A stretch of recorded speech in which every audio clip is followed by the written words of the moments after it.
Hi friends, நான் தான் Subha. Welcome to ஆறு கலை சமையல். ஆறு கலை சமையல் இன்றைக்கி என்ன பார்க்க போகிறோன்னா, முள்ளங்கியை வச்சு சப்பாத்தி செய்ய போகிறோம். சூப்பரான சுவையில், அருமையான டேஸ்ட்டில், பிரமாதமாக இருக்கும். வாங்க பார்க்கலாம்.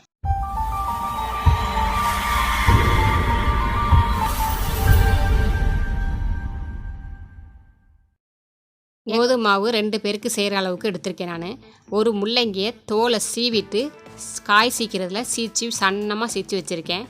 நம்ம இப்போ கோதுமை மாவில் சீச்சி வச்சுருக்க முள்ளங்கியை சேர்த்துக்கலாம். தண்ணியே சேர்க்கக்கூடாது, அதுதான் அது ஹைலைட்டு.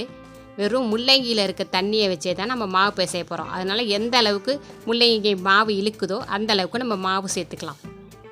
தேவையான உப்பு சேர்த்துக்கலாம். சேர்த்துட்டு அந்த முள்ளங்கியில் இருக்கிற ஈரப்பதத்திலேயே நல்லா கோதுமை மாவை பிசைஞ்சு எடுத்துக்கலாம். ஒரு துள்ளி கூட தண்ணியே சேர்க்கக்கூடாது. ஏன்னா முள்ளங்கி நம்ம சீச்சிருக்கோம், அதுலேருந்து தண்ணி வந்துக்கிட்டே இருக்கும். அதனால் இலக்கம் கொடுக்கும் மாவு. நம்ம அந்த கையை வச்சு நம்ம பிசைகிறது தான் இருக்குது. தேவைப்பட்டால் எண்ணெய் கொஞ்சம் சேர்த்துக்கலாம். நான் ஒரு 2 ஸ்பூன் எண்ணெய் மட்டும் சேர்த்துக்கிறேன்.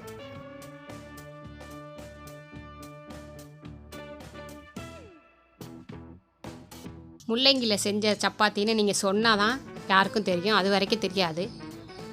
முள்ளங்கியோட வாடையே இல்லாமல் சப்பாத்தியும் நல்லா சாஃப்டாக, நல்லா மெதுவாக, ருசியாக இருக்கும்.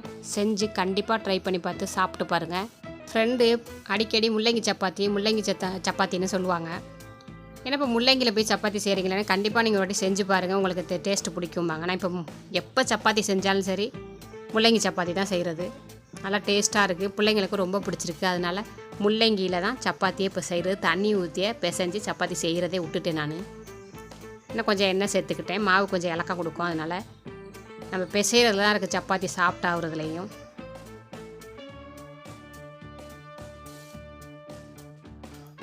மாவை தட்டு போட்டு மூடி வச்சிடலாம். ஒரு 10 நிமிஷம் ஊறட்டும். 10 நிமிஷம் ஆயிடுச்சு. நல்லா முள்ளங்கியில் கோதுமை மாவு நல்லா ஊறி நல்லா மிருதுவாகிடுச்சு பாருங்கள். மாவு லைட்டாக பிசைஞ்சு கொடுத்துட்டு நம்ம தேவையான அளவு எடுத்துக்கலாம். சின்னதாக மாவு எடுத்துட்டு ஒரு உருண்டை உருட்டிக்கலாம்.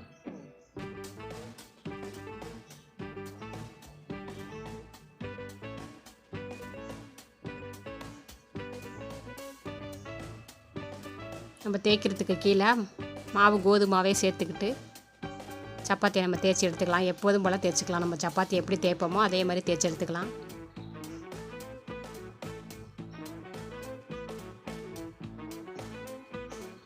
நல்லா சாஃப்டாக இருக்கும் சப்பாத்தி, சாப்பிட்றதுக்கு நல்லாயிருக்கும்.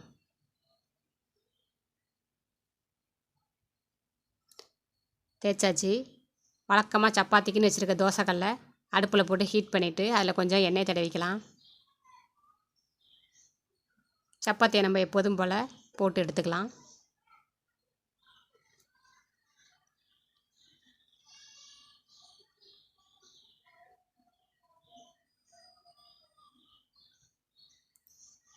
இப்போ நைட்டு தான் சப்பாத்தி சுட்டுருக்கோம். மத்தியானம் மீல் மேக்கர், உருளைக்கிழங்கு, கொண்டக்கடலை எல்லாம் போட்டு ஒரு குழம்பு ஒன்று வச்சுருந்தேன் சூப்பராக, குருமா மாதிரி.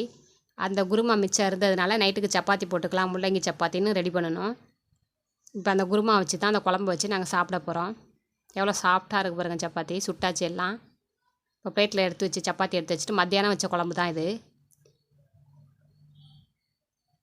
கொண்டக்கடலை, உருளைக்கிழங்கு, மீல் மேக்கர்லாம் போட்டு கலப்படமான ஒரு குழம்பு ஒன்று வச்சுருந்தேன். செம டேஸ்ட்டாக இருந்துச்சு. கறி குழம்பு டேஸ்ட்டாக இருந்துச்சு இந்த குழம்பு. சப்பாத்தியை பிச்சு அந்த குழம்பை தொட்டு சாப்பிட போகிறோம். கண்டிப்பாக நீங்களும் இதே மாதிரி ட்ரை பண்ணி பாருங்கள். ட்ரை பண்ணி பார்த்துட்டு சாப்பிட்டுட்டு சொல்லுங்கள். வீடியோ பார்த்ததுக்கு தேங்க்யூ.